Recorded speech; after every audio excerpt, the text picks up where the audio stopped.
Assalamualaikum teman-teman, saya Randy Ada, Sekilas IT. Alhamdulillah kemarin banyak teman-teman yang suka dengan video tanya-tanya di Sekilas IT dengan hashtag tanya Sekilas IT. Dan sekarang tuh banyak banget pertanyaan dari kalian yang mungkin ini bisa jadi referensi untuk yang mau rakit PC, bingung nih pilih yang mana gitu ya. Bisa jadi salah satu solusinya nonton video ini ya. Atau juga kalian yang punya masalah di PC-nya juga ya, mudah-mudahan ada di sini ya jawabannya. Oke, sekarang kita akan langsung saja ke pertanyaan yang pertama dari Habib Muzakin 5253. Bang, mending beli 1660 Super bekas atau 1650 baru? Soalnya harganya sama nih, bingung mau pilih yang mana. Oke, ya jelas, mending GTX 1660 Super ya. Dengan catatan, pastiin kondisi GPU-nya ini tuh bagus. Dan jangan lupa minta garansi personal ke si penjualnya. Tapi catatan penting lagi, kalian harus ngerti komponen kalau mau beli PC bekas. Beda lagi ceritanya kalau kebutuhan kalian tuh ringan. Main game ya mid to low, game e-sport, game AAA juga di settingan low. Terus kamu juga awam banget gitu ya ke komponen-komponen. Udah paling pas beli GTX 1650. Udah pasti garansinya panjang. Dan jangan lupa beli brand yang ada distributor resmi di Indonesia. Oke, lanjut pertanyaan kedua dari Dia Pave. Halo bang, aku punya laptop MSI GF6311SE yang pakai Core i5 generasi 11 sama GTX 1650. Penggunaan hampir setiap hari, gaming, recording, editing. Untuk rekomendasi ganti pasta prosesor atau PGA harus berapa bulan atau berapa tahun sekali ya bang? Terus rekomendasi pasta yang bagus under 50k apa? Arigato gozaimasu.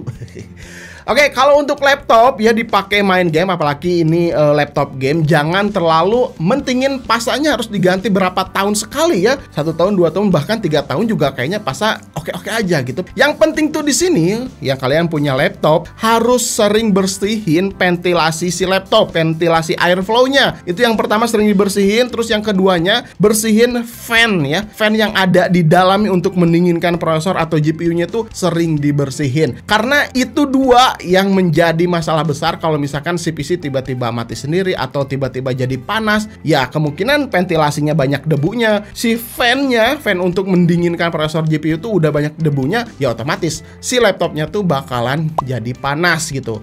Terus kalau urusan pasta di bawah 50.000 ya 20.000 sampai 50.000 kualitasnya sih hampir sama-sama aja, asal jangan pakai pasta yang di bawah 10.000. Ya jangan gitu ya.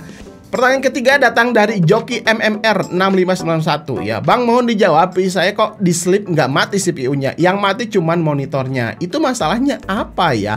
Oke, biasanya ya di screen and sleep ya, pengaturan Windows tuh ada 2 opsi. Yang pertama, menit untuk mematikan monitor, jadi screen-nya hitam. Terus yang kedua, untuk membuat PC kita mati sementara gitu ya, sleep. Nah, di sana tuh ada menitnya. Ya udah paling bagus sih yang kayak gini. Misalkan yang screen-nya 25 menit, terus yang mematikan PC-nya atau sleep-nya di 30 menit. Jadi beda 5 menit. Kemungkinan ya si PC ini yang si Joki MMR ini tuh hanya disetting untuk mematikan si layar monitornya aja. Jadi ya nggak sleep. Makanya harus disetting, dilihat lagi settingannya. Oke, kita lanjut lagi nih ke yang keempat dari Sans01. Izin nanya bang, streaming sambil main game di iGPU-nya Ryzen 5 8600K bisa nggak?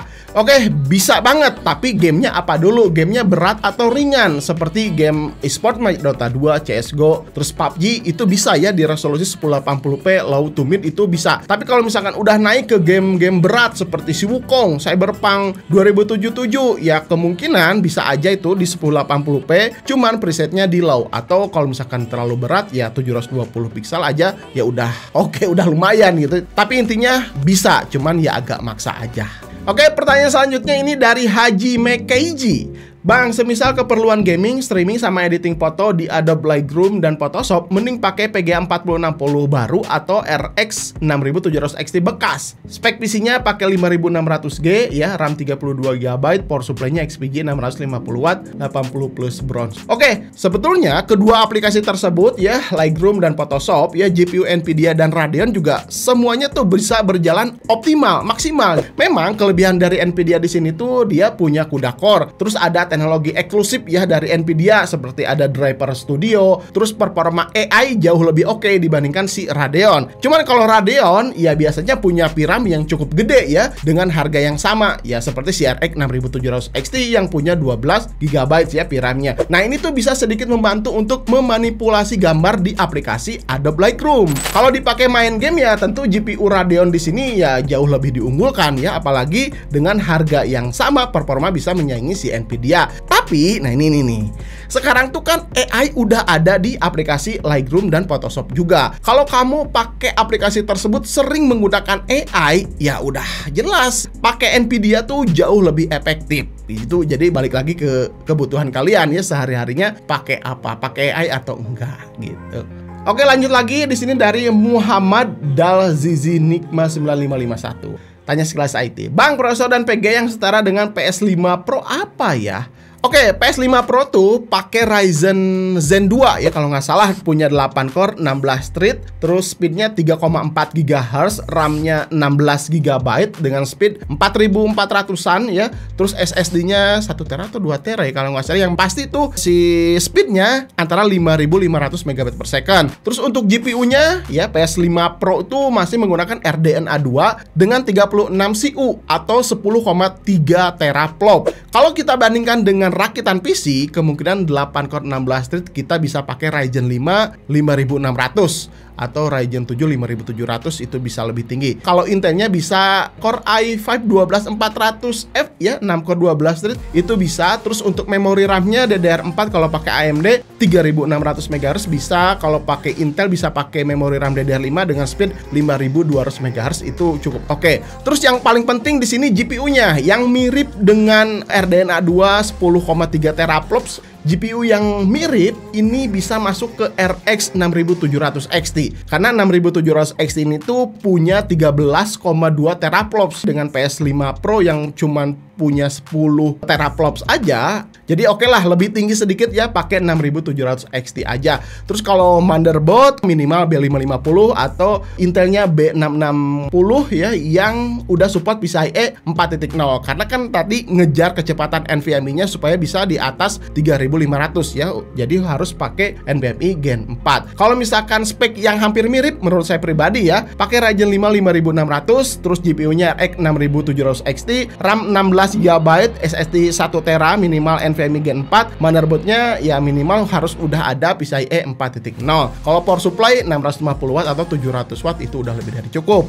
Pertanyaan selanjutnya dari AFH Tel S23. Bang, saya punya RAM 8 GB dengan speed 2666 MHz, pengen nambah 8 GB lagi tapi dengan speed 3200 MHz. Kira-kira yang 2666 MHz ini bisa di overclock ke 3200? Enggak ya. Prosesor yang sekarang pakai Athlon 3000G dan rencana upgrade ke Ryzen 5 5500 GT ya, ini yang baru ya.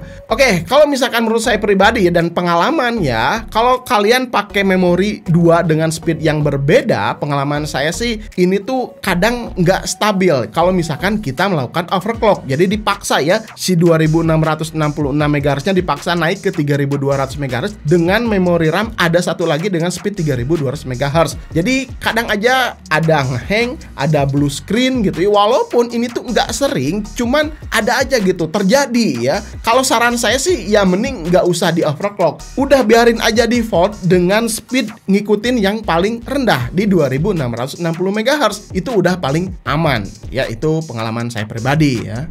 Oke, gitu aja teman-teman. Mudah-mudahan video ini bisa bermanfaat. Kalau misalkan kalian mau tanya lagi, jangan lupa hashtagnya biar sayanya gampang nyarinya, hashtag tanya sekilas IT. Terus kalau ada pertanyaan yang belum dibacakan di sini, saya mohon maaf banget ya, karena ini banyak banget. Kalau teman-teman di komentarnya udah ada yang jawab juga, saya kayaknya nggak jawab lagi karena komentar yang ada di sana udah terjawab gitu. Oke, gitu aja teman-teman. Jangan lupa kalau mau tanya silahkan, nanti saya akan buat video selanjutnya tentang hashtag tanya sekilas IT. Sampai ketemu di video berikutnya. Saya Randy Adha, sekilas IT. Assalamualaikum warahmatullahi wabarakatuh. Salam teknologi.